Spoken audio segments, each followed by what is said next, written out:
Hello and welcome back to the channel, and today we're on a road trip. Where are we going? Well, I'm sorry, but you're going to have to wait and see, and you're welcome to join us. We'll see you later. So we made it to our destination finally after a lot of heavy traffic, and we're just going to get settled in our hotel, so we'll see you tomorrow.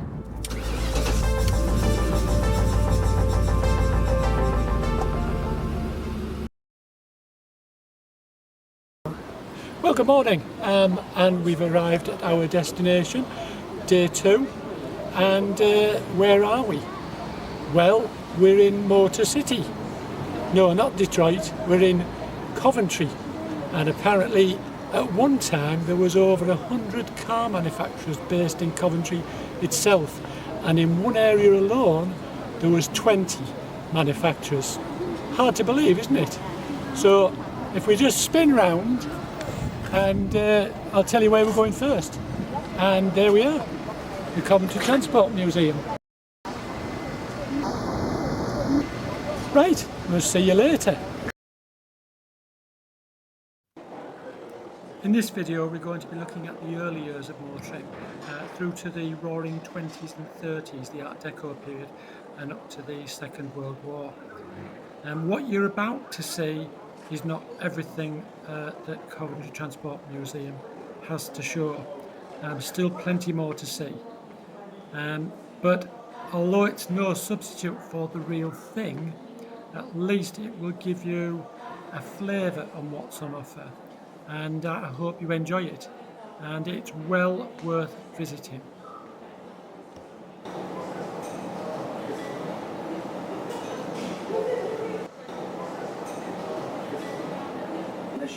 Of course, a lot of the motor manufacturers started out as bicycle manufacturers, and we start the museum with a few bicycles on show. I am the best public speaker. I know more about Coventry than this lot. We'll just have to wait and see who they actually. I suppose we'll just have to be patient then. I wish they'd hurry up and just choose. The ribbons are Coventry's biggest business. About half the city's work.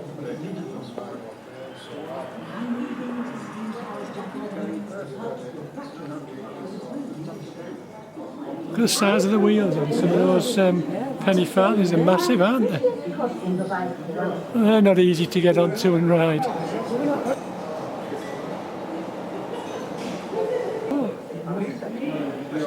No doubt Mike Wolfe would be able to tell you all about them. Oh, one of them's like a tricycle there. Yes. Yeah. A couple of trikes. So look at the one there with like a sidecar on it.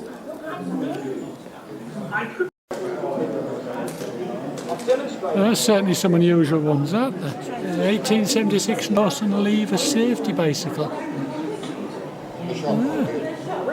Made by the Singer Company, Coventry.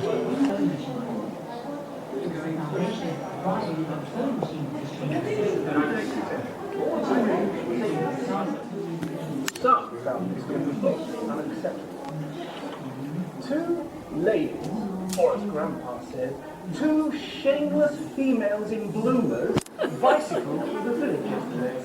And some of the village women were so scandalised. We're stones Some objected to rational because they thought it made women look like men. I could not appreciate a lady in a suit that could not be distinguished from her brothers or her husbands. But others felt women should wear practical clothing for cycling. And downright dangerous. In 1881, the Rational Dress Society was formed to devise for riding to be a right pair of knickerbockers. Some found this completely unacceptable. Two ladies, or as Grandpa said, two shameless females in bloomers bicycled through the village yesterday. So that's the Rover bicycle. Look how many seats there are on it, as you say. A rudge. Well, that's certainly unusual, isn't it?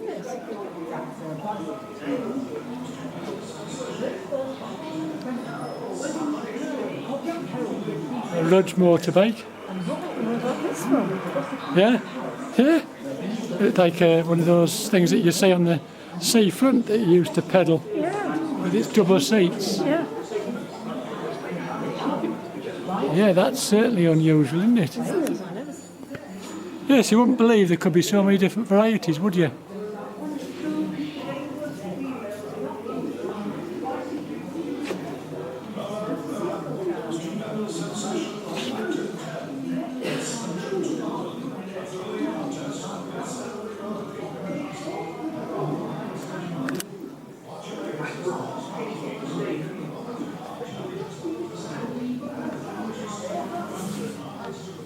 It's amazing how many different shaped frames and that there are to them, isn't it?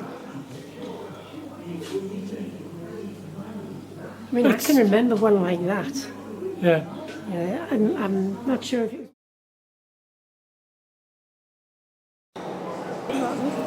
This one is chain driven, you see it at the back. Oh, yes.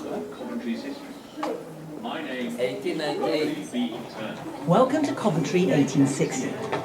There were about 1/8 as many people here as today, about 40,000 of them.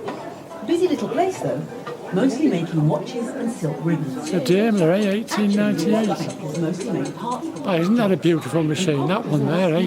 Wow, what a beauty. going to meet them too, because where you were engineers, That 1907, eh?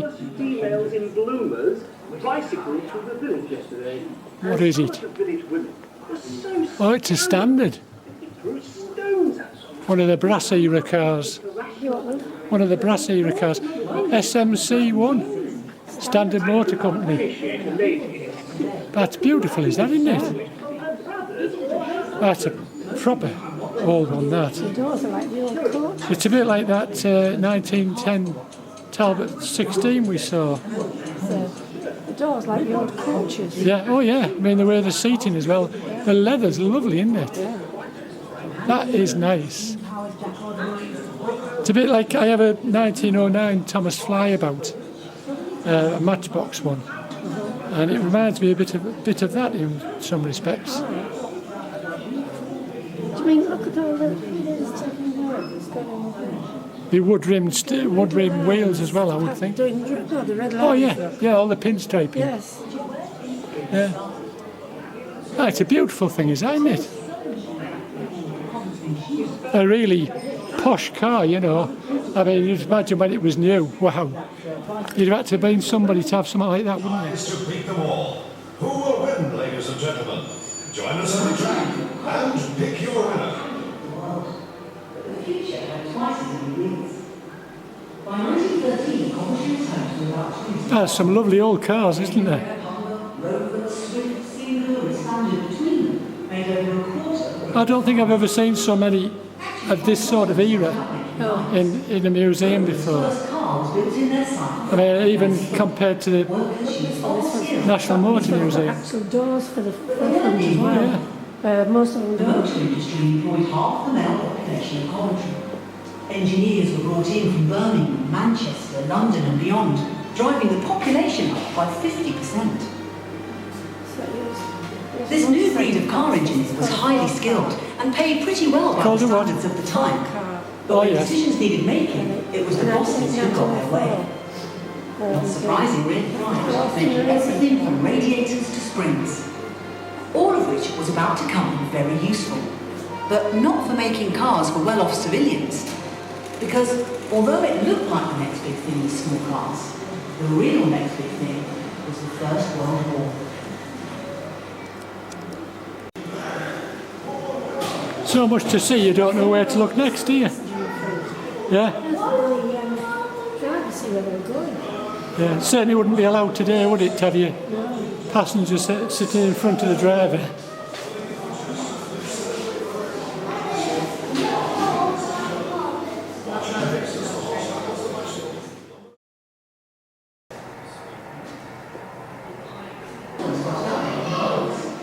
Rover's first car was built in their site factory canteen. Workers used old skills on new ones. But they weren't nearly enough. The motor industry employed half.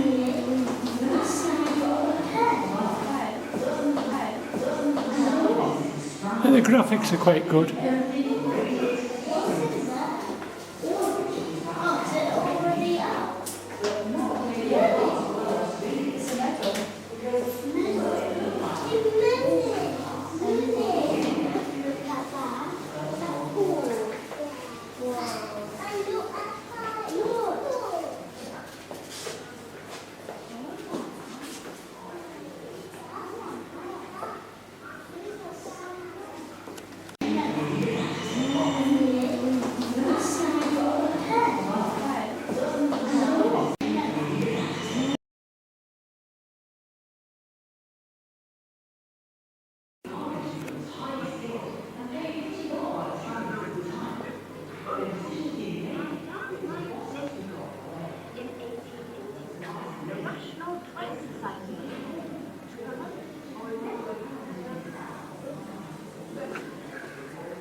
An Alvis. A Calcott.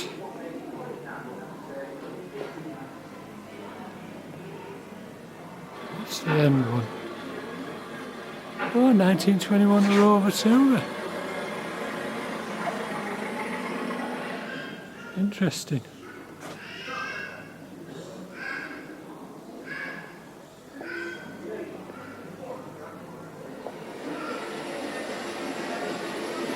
Suppose this is supposed to represent the production line. Standard.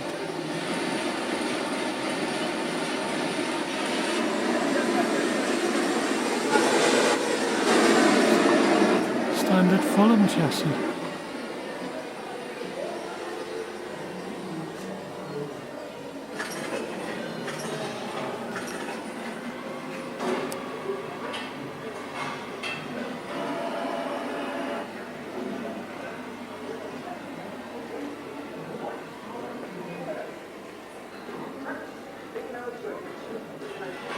A Swift.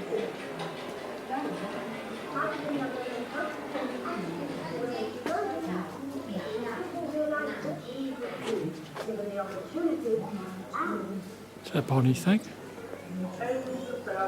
Another Lee Francis, 1925.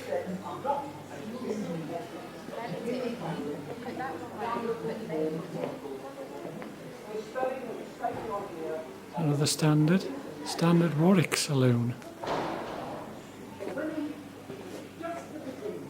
And a Humber Chummy, two-seater.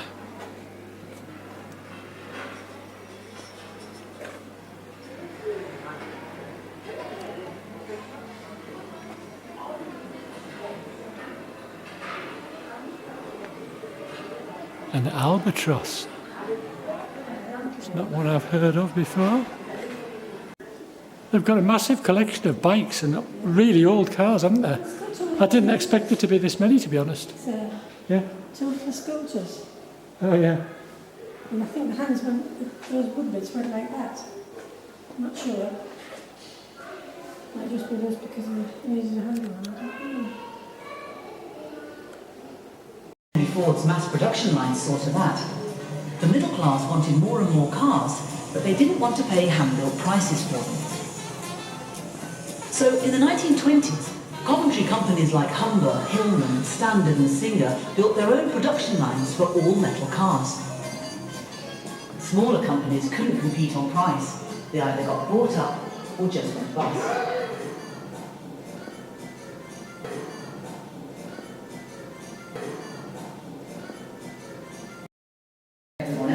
A Triumph Gloria.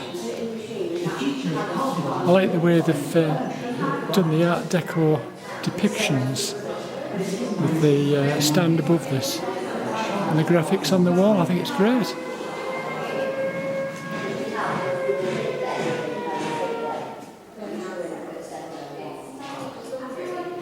With World War I over, Coventry could get back to car building.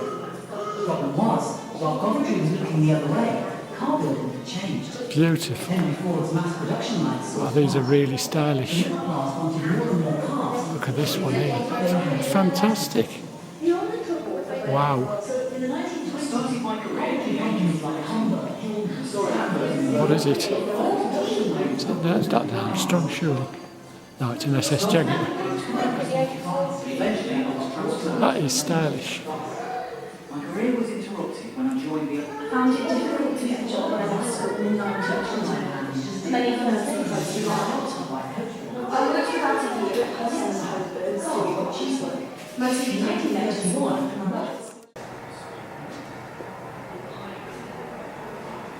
So in the 1920s, Coventry companies like Humber, Hillman, Standard and Singer built their own production lines for all-metal cars. Smaller companies couldn't compete on price. They either got bought up or just went bust. It wasn't great news for workers either. Production line hands just didn't earn the same as the craftsmen. cheaper. In 1931, Morris, based on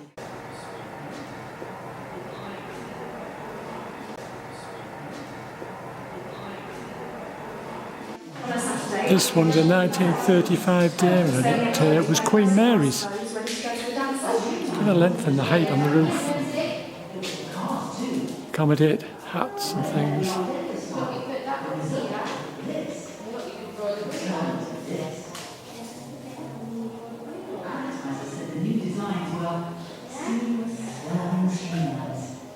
Fantastic. Everyone else said it just came.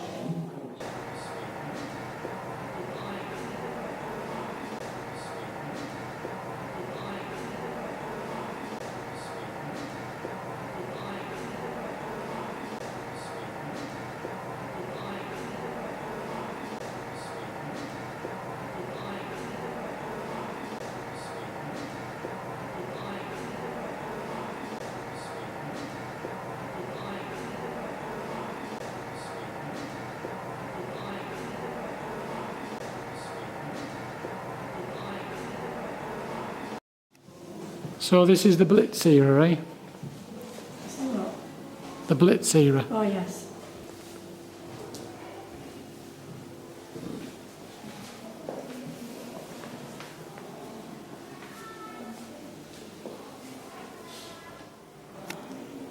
Did you notice the bombs there? Pardon? Oh, yes.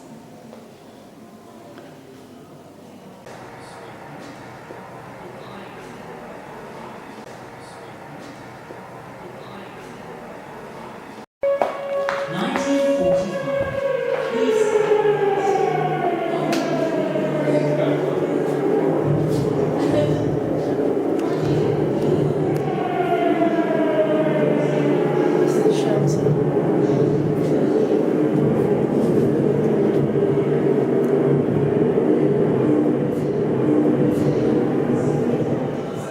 So this Humber, it was used by Field Marshal Montgomery, eh? Can you see it?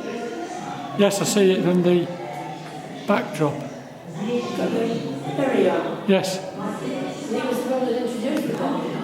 Oh yeah. I saw the 5 stars on the front, which made me think, well, whose was it?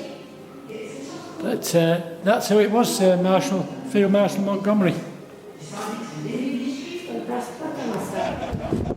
Well, we've just come out of the museum. We went in about 11 o'clock. It's now 20 past 3. What a fantastic museum. What I've got on the footage isn't everything there is to see. Well worth a visit. Well worth a visit. Exceeded expectations, and I'm really impressed at how many bikes, bicycles and older cars that there actually are. And I like the way it's all themed in periods throughout the centuries, and not centuries, through the decades I should say. And yeah, I like the way it's all themed through the decades, and really good. Well worth a visit. Your ticket, it's not expensive, I don't think it is, for today's prices. Offers much better value than most do, and you can come back as many times as you want for a whole year. So yeah, I thoroughly recommend a visit for anybody who has never been before, or if you've been before, you know what to expect. But the displays change quite often, and yeah, I'm really impressed with it. So we'll go and see what else there is to offer. But I mean, Coventry itself to me is a bit of a jewel of the Midlands, and it has so much to offer. You've got two-tone music, ska music, people such as the Specials, Hazel O'Connor, associated with Coventry. You've got the cathedral, which is fantastic, and of course its association with Lady Godiva. So well worth a visit, Coventry. So you heard me make mention of Coventry's association with ska music and two-tone music of the early 80s. Well, there's also another museum. It's the Coventry Music Museum. I would say if that interests you, check out their website, and it'll give you a bit more information about that. it was one of those things that if I'd had time, I think I would have gone and had a look. And for anybody who may remember as far back as 1972, there's an association with Coventry of Lieutenant Pigeon, who had a #1 hit with Mouldy Old Door. And it's, to me, that's a song which is just typical of its era, in that it was at a time when certain eras of music were still around because of the generational gap, but probably now no longer exist. But yet somehow it just worked, and it's still a nice tune. If you don't know what I'm talking about, listen to the video on YouTube. Lieutenant Pigeon, Mouldy Old Door, and there's quite a nice backstory to it as well. That combined with the fact that I understand that the piano, one of the pianos used in the video on Top of the Pops, is actually in the entrance to the Coventry Music Museum. Another place that I didn't get to see was the Herbert Austin Art Gallery. And I think, given time, I would have gone and have a look at that as well. And they also have archives also from the Motor Museum, the Transport Museum as well. And I never got a chance to investigate all that because the time just went so quickly. But Coventry, in my opinion, as I've said, I think it's a marvellous city. And